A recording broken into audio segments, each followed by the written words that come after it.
Hello friends, कैसे हैं आप सभी। ये मेरा टोटल वीडियो नंबर 117 है। चैप्टर में आपको पढ़ा रहा हूँ एडमिशन ऑफ ए पार्टनर, जिसका लेक्चर नंबर 18 हम आपके साथ डिस्कस करेंगे। टॉपिक होगा concept of investment fluctuation reserve. Specific reserve का सेकंड टॉपिक है ये। लेक्चर नंबर 17 में मैंने आपसे वर्कमैन कंपनसेशन रिजर्व का चर्चा किया था, वो भी एक स्पेसिफिक रिजर्व था। इस लेक्चर को भी मैं डिस्कस कर चुका हूं अपने चैप्टर नंबर 3 में, change in profit sharing ratio. बच्चे, इन्वेस्टमेंट फ्लक्चुएशन रिजर्व किसको बोलते हैं जरा समझ लें। ये जो इन्वेस्टमेंट होता है ना मार्केट में, कभी किसी कंपनी का कोई फर्म अगर शेयर वगैरह खरीदता है तो ये जो इन्वेस्टमेंट है इसकी वैल्यू हमेशा बढ़ते घटते रहती है। कभी घट गई, कभी बढ़ गई, कुछ इस प्रकार से फ्लक्चुएट होते रहते। कभी बढ़ गई, कभी घट गई, कुछ इस प्रकार से होता है। इस फ्लक्चुएशन से बचने के लिए हर फर्म, हर कंपनी पहले से ही एक रिजर्व तैयार करके रखता है। जैसे आपके पापा आपके हायर एजुकेशन के लिए, आपके शादी के लिए पैसा पहले से ही बचा के रखते हैं, उसी प्रकार कंपनी भी अपने जो पैसे को शेयर में इन्वेस्ट करती है तो जो मार्केट की स्थिति है उसके अनुसार उससे बचने के लिए पहले से ही रिजर्व तैयार करके रखती है। ठीक है बच्चे, समझ रहे ना। अब सवाल ये उठता है कि इस रिजर्व की ट्रीटमेंट हम कैसे करेंगे। जरा देखते हैं, क्वेश्चन पे आते हैं बच्चे। इसमें 3 तरह के केसेस हो सकते हैं। पहला, no change in book value. Book value किसे कहते हैं मैंने पिछले लेक्चर में भी बताया था, अभी भी बताऊंगा। ऑफ इन्वेस्टमेंट और नथिंग इज मेंशन, मतलब बुक वैल्यू में कोई चेंजमेंट नहीं है या क्वेश्चन में कुछ भी मेंशन नहीं है। दूसरा, when there is decrease in book value, book value घट जाए। और तीसरा, जब बुक वैल्यू ज्यादा हो जाए। ठीक है बच्चे, अब समझते हैं बुक वैल्यू क्या है। ये जरा एक क्वेश्चन आपके स्क्रीन पे नजर आ रहा होगा, जरा इस क्वेश्चन को नोट डाउन कर लेंगे, स्क्रीनशॉट ले लेंगे, जैसे करना है आप ले लीजिएगा। कंप्लीट क्वेश्चन आपके स्क्रीन पे नजर आ रहा है। A and B are partner, same question मैंने लिया है। A and B are partners are sharing profit and losses in the ratio of 3:2. On 1/4/2020, they decided to admit C as a partner for 1/6 year. पिछले workman में भी यही question था, थोड़ा सा मैं चेंजमेंट किया हूँ, देखिए जरा। An extract of their balance sheet and 31 मार्च 2020 कुछ इस प्रकार है। इन्वेस्टमेंट 2 लाख है और इन्वेस्टमेंट फ्लक्चुएशन रिजर्व 10,000 है। ये जो इन्वेस्टमेंट देख रहे हैं ना, जो बैलेंस शीट के एसेट साइड में नजर आ रहा है बच्चे, इसी को बुक वैल्यू बोलते हैं। बुक वैल्यू का मतलब होता है जो बुक में आप देख रहे हैं वैल्यू, मतलब जो है बैलेंस शीट में आप फिगर दिख रहा है, ये जो 2 लाख दिख रहा है आपको, ये इन्वेस्टमेंट की बुक वैल्यू है। ठीक है बच्चे, आशा करते हैं आप समझ गए हैं बुक वैल्यू किसे कहते हैं। ठीक है, और ये पहले से रिजर्व तैयार करके रखा है कंपनी ने 10,000 का। इन्वेस्टमेंट के फ्लक्चुएशन से बचने के लिए जो रिजर्व तैयार किया है वो 10,000। ठीक है बच्चे, क्वेश्चन समझ गए। तो आपको एक बात तो क्लियर हो गया होगा, ये जो सी पार्टनर है उससे कोई लेना देना नहीं है, ये 1/6 शेयर से कोई लेना देना नहीं है। आपको सिर्फ और सिर्फ लेना है ए और बी से और 3:2 से, क्योंकि O3 का कॉन्सेप्ट पुराने चीजों पे, पुराने पार्टनर्स का पुराने रेशियो में अधिकार होता है। लर्न कर लीजिए बच्चे इसे। ठीक है, आइए अब समझ गए ना रिजर्व कितना है, 10,000 है ना, बुक वैल्यू 2 लाख है। आइए जरा क्वेश्चन क्या था। ये टोटल आपने अगर गौर किया होगा तो जरा ध्यान दीजिएगा, 3 केसेस है जिसमें केस बी को फिर से 3 पार्टों में डिवाइड किया गया है। पहला, fall in value is less than investment fluctuation reserve. दूसरा, फॉल इन वैल्यू, ये फॉल इन वैल्यू मैं बोल रहा हूं, fall in value, fall in book value बोल सकते हैं आप। ठीक है, फॉल इन वैल्यू को फॉल इन बुक वैल्यू बोल सकते हैं। ठीक है, तो fall in book value is less than investment fluctuation reserve, मतलब जो मेरा डिक्रीज हुआ है बुक वैल्यू में वो इन्वेस्टमेंट फ्लक्चुएशन रिजर्व से कम हुआ है, उसके बराबर हुआ है या उससे ज्यादा हुआ है। तो आप गौर करेंगे तो 1, 2, 3 केस को अगर आप थोड़ा सा और बांटे तो 1 नंबर, 2 नंबर और 3 नंबर, यानी टोटल 5 केसेस आपको पढ़ने हैं। कौन कौन? 1, 2 और यहाँ पे 3। ठीक है ना, दूसरा में तो 3 है ना, तो 3A और 1 4 1 5, टोटल 5 केसेस आपको पढ़ने हैं। और 5 केसेस पढ़ लो और इन्वेस्टमेंट फ्लक्चुएशन रिजर्व आपका हो गया। आप इसमें महारत हासिल कर लिया, बेस्ट हो गया, एकदम बेस्ट हो गया। आइए क्वेश्चन पे आते हैं। Case 1, if no other information is given और market value of investment is 2 lakhs। आपने गौर किया होगा, मैं शॉर्टकट लिख रहा हूं, बुक वैल्यू 2 लाख ही दिया हुआ था, सॉरी 2 लाख ही बुक वैल्यू दिया हुआ था। इन्वेस्टमेंट फ्लक्चुएशन रिजर्व जो मैं शॉर्ट में लिख रहा हूं IFR, आप क्वेश्चन में गौर किए थे तो 10,000 दिया हुआ था। 2 पार्टनर था A:B जिसकी रेशियो थी 3:2। इतनी इंफॉर्मेशन पीछे के पेज में था जो मैं यहाँ पे लिख लिया। ठीक है बच्चा, आइए शुरू करो। तो कोई इंफॉर्मेशन क्वेश्चन में नहीं दिया हुआ है या दिया हुआ है कि मार्केट वैल्यू 2 लाख है, दोनों में से आप समझिएगा इस लाइन को। अगर क्वेश्चन में कोई इंफॉर्मेशन नहीं है या मार्केट वैल्यू 2 लाख है यानी बुक वैल्यू के बराबर है, नो इंफॉर्मेशन या market value is equal to book value जो कि 2 लाख है। वैसे स्थिति में आप बताइए हमें, आपको कोई नुकसान हुआ? 2 लाख का सामान अभी भी आपको मार्केट में 2 लाख ही में ही मिल रहा है, आप बेचिएगा तो आपको 2 लाख मिल जाएगा, यानी आपको कोई नुकसान हुआ? नहीं नुकसान हुआ। आपको इन्वेस्टमेंट में कोई नुकसान नहीं हुआ। तो ये जो रिजर्व 10,000 का फालतू का पड़ा हुआ है लायबिलिटी साइड में, जरा देखिएगा बैलेंस शीट के लायबिलिटी साइड में ये 10,000 का जो रिजर्व पड़ा हुआ है, आप क्या करोगे?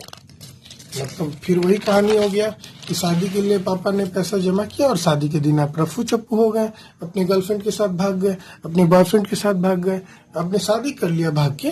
तो वैसी स्थिति में आपके पापा वो जो पैसे आपके जमा करके रखे हैं उस पैसे को आप क्या करेंगे? पापा फैमिली में बांट लेंगे, निकाल लेंगे, है ना? तो कंपनी भी इसे निकाल लेगा क्योंकि उसको लॉस ही नहीं हुआ। तो जरा देखते हैं बच्चे, इन्वेस्टमेंट शुरू करें। इन्वेस्टमेंट बुली पेन का इस्तेमाल करते हैं बच्चे। इन्वेस्टमेंट फ्लक्चुएशन रिजर्व तो किसी भी हाल में कैंसिल होने वाला है तो डेबिट होगा, एकदम रट लिए होंगे ना। इन्वेस्टमेंट फ्लक्चुएशन रिजर्व एक लायबिलिटी था, अब इसको क्लोज करना है तो ये हमेशा डेबिट ही होगा। जब भी लायबिलिटी क्लोज होगा याद रखिएगा डेबिट होगा। चूंकि इसका इस्तेमाल अब कहीं नहीं हो रहा है, कोई भी लॉस में नहीं हो रहा है, तो पार्टनर्स अपने कैपिटल अकाउंट में डाल लेंगे, उनकी कैपिटल अकाउंट बढ़ जाएगी और बढ़ेगी तो उनकी कैपिटल अकाउंट क्रेडिट हो जाएगी। ठीक है बच्चे, तो गौर किए थे आपने कि रिजर्व था 10,000 और 3:2 रेशियो मतलब 6,000 4,000 हो गया, समझ गया। अब नरेशन लिख देंगे बच्चे, क्या लिख देंगे? इन्वेस्टमेंट फ्लक्चुएशन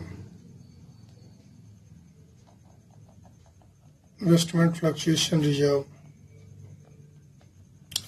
ट्रांसफर टू, कहाँ ट्रांसफर हुआ? पार्टनर्स कैपिटल अकाउंट में। कौन से पार्टनर है? ओल्ड पार्टनर्स है कैपिटल अकाउंट। किस रेशियो में? इन द ओल्ड रेशियो, ठीक है बाबू। आइए केस 2 में आते हैं। If the market value of investment is 1,94,000। अब जरा देखिएगा, फॉल इन वैल्यू मैं फिर से बता रहा हूं, जरा देखिएगा, ध्यान से देखिएगा। आपने पीछे से बुक वैल्यू देखा था कि 2 लाख था, ठीक है। आप यहाँ पे मार्केट वैल्यू MB जिसको बोलते हैं मार्केट वैल्यू, उसको बोलेंगे MB जो है वो 1,94,000, ठीक है।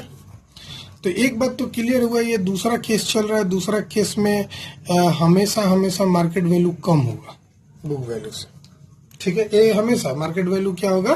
कम होगा।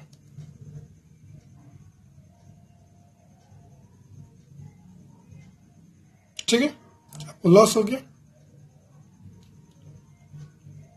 ठीक है, क्लियर है? ठीक है, ठीक है ना बच्चे। यानी आपका बुक वैल्यू कम हो गया, मतलब आपने इन्वेस्टमेंट कर रहा था 2 लाख में, आज की रेट में उसकी वैल्यू 1,94,000 है, तो कितना फॉल इन वैल्यू हो गया जरा बताइएगा। फॉल इन वैल्यू का फॉर्मूला मैं आपको पहले ही बता चुका हूं, अगर नहीं याद है तो फिर से याद कर लीजिए। Market value minus what I am writing here, book value minus market value, ये हमेशा याद कर लीजिएगा बच्चे। Book value minus market value, जो कट्टम कुट्टी हो गया, ध्यान दीजिएगा। Book value minus market value, है ना।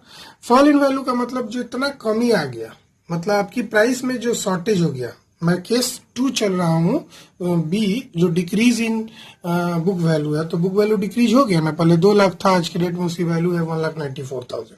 तो फॉल इन वैल्यू का फॉर्मूला हो गया बुक वैल्यू माइनस 1,94,000। जरा देखते हैं, ये 2 लाख हो गया बुक वैल्यू और इसमें से माइनस कर देंगे 1,94,000, तो आपकी फॉल इन वैल्यू हो गया 6,000। फॉल इन वैल्यू हो गया 6,000, है ना। अब जरा देखते हैं इसकी कंपैरिजन, इसी फॉल इन वैल्यू को हमको कंपेयर करना होता है अपने रिजर्व से। मतलब हमारा 6,000 का नुकसान हो गया, आप देख रहे हैं नुकसान रिजर्व की तुलना में कितना हुआ, यही इन्वेस्टमेंट फ्लक्चुएशन रिजर्व में अंतर होता है वर्कमैन कॉम्पनसेशन रिजर्व में से।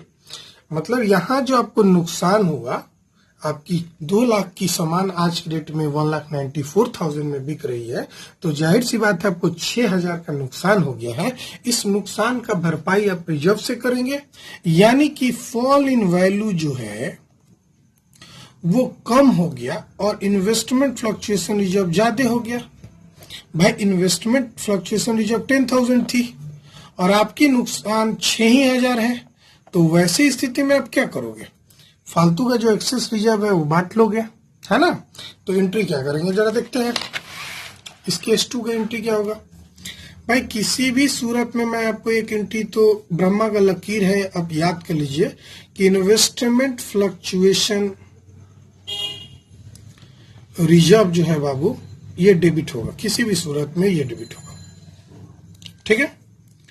अब 2, आपकी एसेट्स की वैल्यू घटी है और एसेट्स की वैल्यू घटती है तो वो क्रेडिट होती है। इन्वेस्टमेंट की वैल्यू घट रही है, आपने रिजर्व बनाया था 10,000, आपकी वैल्यू घट गई है 6,000 से, यानी आपका रिजर्व अभी भी 4,000 आपके हाथ पे पड़ा हुआ है।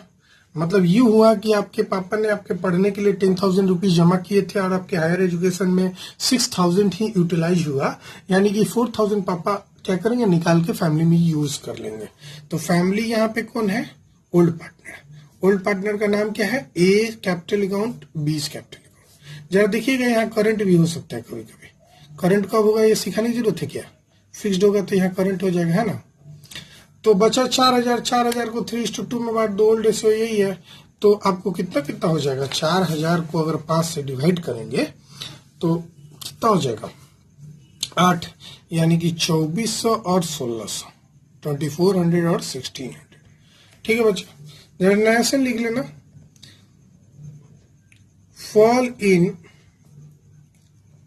Book value, fall in book value of investment adjusted through, किससे एडजस्ट किया आप, थ्रू इन्वेस्टमेंट फ्लक्चुएशन रिजर्व। भाई जो नुकसान हुआ है उस पैसे का इस्तेमाल आप किससे किए हैं, फ्लक्चुएशन रिजर्व से, इन्वेस्टमेंट फ्लक्चुएशन रिजर्व से। एंड सरप्लस जो बचा, एंड सरप्लस जो है transfer to, surplus transfer to old partners capital account, old partners capital account in their old ratio, in their old ratio. ठीक है बच्चे, आइए हम लोग केस 3 की तरफ बढ़ते हैं। जरा देखिएगा बच्चे, केस 3, ये केस 3 में पहले ही बता दूं, फॉल इन वैल्यू और इन्वेस्टमेंट फ्लक्चुएशन जब बराबर होगा, क्वेश्चन देख लीजिए, if the market value of investment is 1,90,000। आपने गौर किया कि आपको फॉर्मूला मैंने बताया था, fall in book value equal to क्या होता है, book value minus market value. Formula आपको याद हो गया। आपकी बुक वैल्यू इन्वेस्टमेंट की थी 2 लाख रुपया और आपके घट के हो गई 1,90,000। अब जरा बताना आपको नुकसान कितना का हो गया, 10,000 का। यानी आप गौर किए ना कि आपकी जो इन्वेस्टमेंट फ्लक्चुएशन रिजर्व आपने जो बना रखा था वो 10,000 था और जो आपका फॉल इन वैल्यू भी है वो भी बुक वैल्यू का 10,000 है, यानी ये दोनों बराबर है। तो वैसी स्थिति में इसका एंट्री क्या होगा जरा देखते हैं। किसी भी सूरत में इन्वेस्टमेंट फ्लक्चुएशन रिजर्व, किसी भी सूरत में इन्वेस्टमेंट फ्लक्चुएशन रिजर्व कैंसिल होगा बच्चे, और जब भी इसको कैंसिल करेंगे, चूंकि ये रिजर्व है, लायबिलिटी वाला पार्ट है, तो आप इसको कैंसिल करेंगे तो डेबिट हो जाएगा। 2, आपने कैंसिल किससे करना है, आपकी एसेट्स की वैल्यू घटी है ना, एसेट्स की वैल्यू कितनी घट की हो गई है, 10,000 से घटी है, तो घट के कितनी हो गई, 1,90,000। तो इन्वेस्टमेंट एसेट जो है आपकी घट गई है 10,000 से घट गई है और आपने रिजर्व बना के रखा था 10,000। आप बताओ ना कहीं यूज बचा क्या रिजर्व?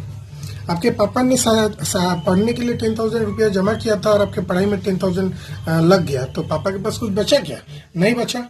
नहीं बचा तो बस खर्चा का नरेशन दिखा देंगे। The fall in value of investments adjusted through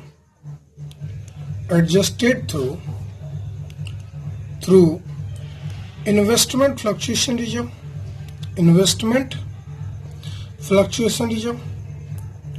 बात समझ रहे हैं? मतलब क्या हुआ, जो फॉल इन वैल्यू हुआ इन्वेस्टमेंट में उसको एडजस्ट कर लिया हम इन्वेस्टमेंट फ्लक्चुएशन रिजर्व से। क्लियर है बच्चे? आइए हम लोग केस 4 की तरफ बढ़ते हैं, जल्दी जल्दी इसको कंप्लीट करते हैं। जरा समझेंगे केस बाबू। यहाँ पे फॉल इन वैल्यू जो है वो ज्यादा हो जाएगा इन्वेस्टमेंट फ्लक्चुएशन रिजर्व से। जरा देखिएगा, मार्केट वैल्यू आपका 1,70,000 है।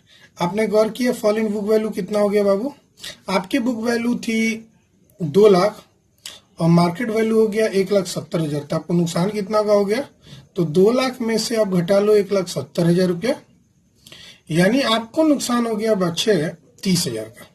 आपने गौर किया, आपने रिजर्व बनाया था मात्र 10,000 का। क्वेश्चन वही है बच्चे, जबकि आपको क्लेम जो है फॉल इन वैल्यू जो है वो आपको हो गया 30,000, यानी कि आपके रिजर्व कम पड़ गए और नुकसान आपको ज्यादा हो गया। तो घर से लाना पड़ेगा। अरे भाई, पापा ने पढ़ाई के लिए 10,000 रुपये जमा किया था, पढ़ने में खर्चा 30,000 हो गया, तो पापा फिर से घर से लाएंगे पैसा। उसी तरह यहाँ पे घर से कौन लाएगा? पार्टनर लाएगा, है ना?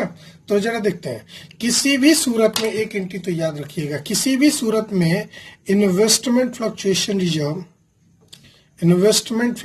रिजर्व किसी भी सूरत में investment fluctuation reserve account debit, ये डेबिट होगा। और इन्वेस्टमेंट हमेशा ये सेकंड वाले केस में क्रेडिट होगा। जब भी इन्वेस्टमेंट की वैल्यू घटेगी ना, एसेट घटती है तो क्रेडिट होती है। ठीक है बाबू? तो इन्वेस्टमेंट फ्लक्चुएशन रिजर्व आपने बना रखा था 10,000 का और आपका इन्वेस्टमेंट घटा है 30,000 से, तो आपको 20,000 पार्टनर्स को घर से लाना पड़ेगा। लाएगा तो उसके कैपिटल अकाउंट को डेबिट करेंगे।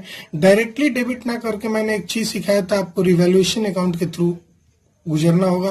तो रिवैल्यूएशन अकाउंट डेबिट 30,000 हो गया। समझे? रिवैल्यूएशन फॉर्म को रिप्रेजेंट करता है, तो डायरेक्ट पार्टनर्स में ना लिखे रिवैल्यूएशन अकाउंट को हमने डेबिट कर दिया। फॉर्म के लिए नुकसान हो गया। अब एक एंट्री इससे रिलेटेड आपको पास करना होगा। ये जो लॉस है 20,000 का, उसको पार्टनर्स कैपिटल अकाउंट में डेबिट करना होगा, है ना? सारे का डेट एक ही होगा बच्चे। जरा एंट्री में आइएगा। दूसरा एंट्री होगा, वो रिजर्व को कैंसिल करेंगे तो A is capital account dear, B is capital account. C में नहीं जाएगा बच्चे, बार बार बता रहा हूं, पूछिएगा मत ये सवाल, गलत जवाब आपको मिल जाएगा। फिर रिवैल्यूएशन अकाउंट, जरा देखिएगा, आपको नुकसान हुआ था कितने का बच्चे? 20,000 का। तो 20,000 पार्टनर घर से लाएगा और जब लाएगा तो ये 12,000 8,000 हो जाएगा। 3:2 में बांटना है। ओल्ड रेशियो जो है 3:2 में, तो 5 से हमने डिवाइड किया था तो 4 3 12 4 2 8 आया था। नरेशन मैंने उसका भी नहीं लिखा था, तो आप इसी का पहले नरेशन लिख लीजिए मेरे साथ। आपके पास स्पेस है, जरा देखिएगा, शॉर्ट में लिख दो। देखिएगा, fall in value of investment adjusted through investment fluctuation reserve and shortfall charge to revaluation account, charge to revaluation account. ठीक है बाबू? आप इसका नरेशन क्या लिखेंगे बच्चा? लॉस ट्रांसफर हुआ है पार्टनर्स कैपिटल अकाउंट में, तो उसका एंट्री कर देंगे, जो लॉस का एंट्री होता है।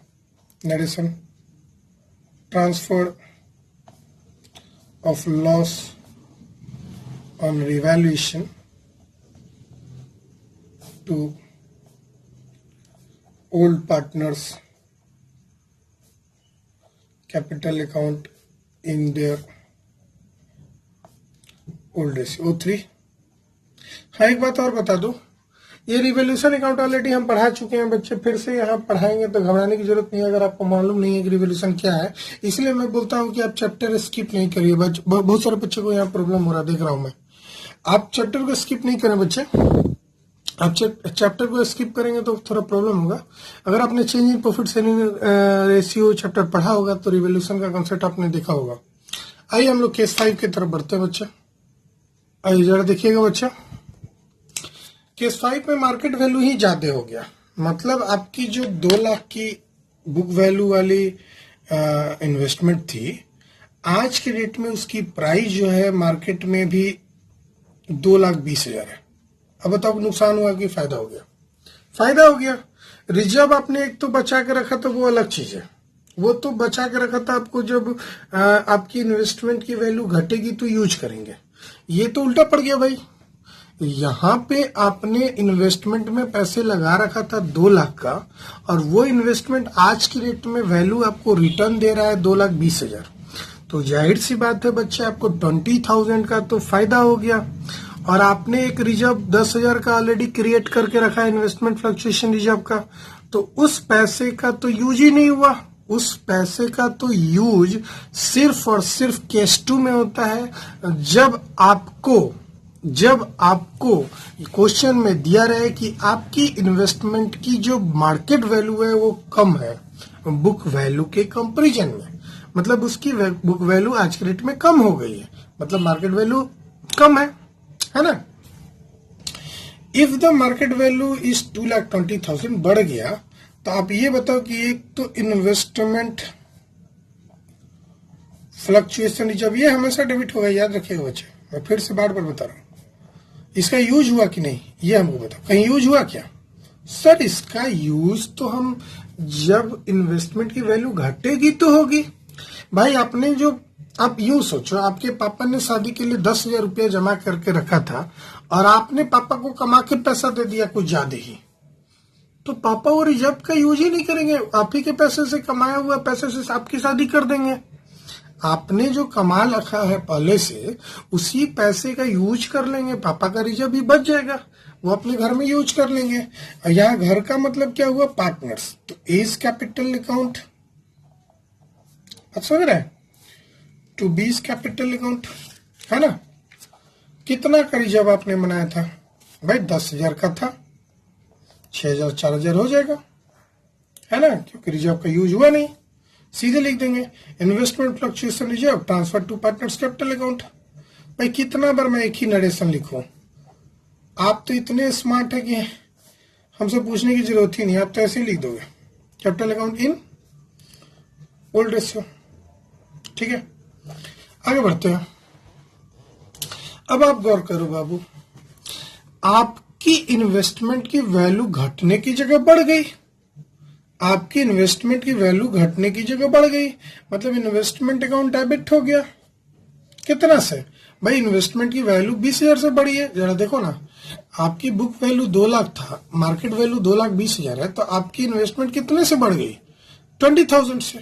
तो 20,000 से अगर एसेट्स बढ़ेगा तो डेबिट होगा, और इस इन्वेस्टमेंट का जो बढ़ा हुआ पैसा है पार्टनर्स लेगा। डायरेक्टली ना लेके बच्चे, ये याद रखेगा, यही बच्चे फंस जाते हैं, भूल जाते हैं। रिवोल्यूशन अकाउंट के थ्रू जाएगा, ठीक है ना, रिवोल्यूशन अकाउंट के थ्रू होगा। यहां लिख देंगे book value of investment brought up to market value. जो बुक वैल्यू इन्वेस्टमेंट का था उसको मार्केट वैल्यू में ला दिया गया। 20,000 से बढ़ गया इन्वेस्टमेंट। अब जो बैलेंस शीट नया वाला होगा उसमें आप इन्वेस्टमेंट 2,20,000 दिखा दीजिएगा।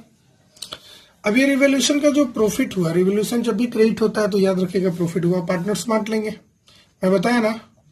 तो revolution account debit to A's capital account to B's capital account. भाई रिवोल्यूशन कितना से बढ़ा? 20,000 से, और ये 12,000 8,000 हो जाएगा। डायरेक्ट से लिख दो transfer of profit on revaluation to old partners capital account in their old profit sharing ratio, in their old profit sharing ratio, है ना बाबू? क्लियर हो गया? इस क्वेश्चन को केस 5 का जो क्वेश्चन है बच्चे बार बार थोड़ा पढ़ लीजिएगा। बच्चे एक्चुअली मिस कर जाते हैं, उनको कॉन्सेप्ट क्लियर हो जाता है, अभी तो पढ़ रहे हैं आप, क्लियर हो जाता है, लेकिन इसको बहुत ज्यादा देर तक रिटेन करना दिमाग में, ये ज्यादा इम्पोर्टेंट है। अभी समझना तो आप समझना जरूरी है ही, इसको अपने दिमाग में रिटेन करना बहुत जरूरी है। और रिटेन करने के लिए ये जो मैंने आपको चार्ट बना के रखा है, ये चार्ट अपने दिमाग में बैठा लेंगे। जब आपके दिमाग में ये चार्ट रहेगा तो आपको केसेस पता रहेगा कि इस क्वेश्चन में 5 केसेस होते हैं। अब 5 केसेस का जाहिर सी बात है अलग अलग ट्रीटमेंट होगा। तो जो 5वां केस है जिसमें मार्केट वैल्यू ऑफ इन्वेस्टमेंट बढ़ गई है, उस केस को पढ़ने की जरूरत है अच्छे से। यहाँ पे इन्वेस्टमेंट की वैल्यू बढ़ी है तो रिजर्व तो ऐसे ही बढ़ जाएगी। इन्वेस्टमेंट की वैल्यू बढ़ेगी तो प्रॉफिट होगा फर्म को, और फर्म का प्रॉफिट पार्टनर्स आपस में बांट लेंगे, है ना? फर्म के प्रॉफिट को पार्टनर्स आपस में बांट लेंगे। और ये मेरा टॉपिक फ्री रिजर्व का कॉन्सेप्ट खत्म हो गया। Specific reserve, please like, share and subscribe my YouTube channel Accounts Boss. Thank you all of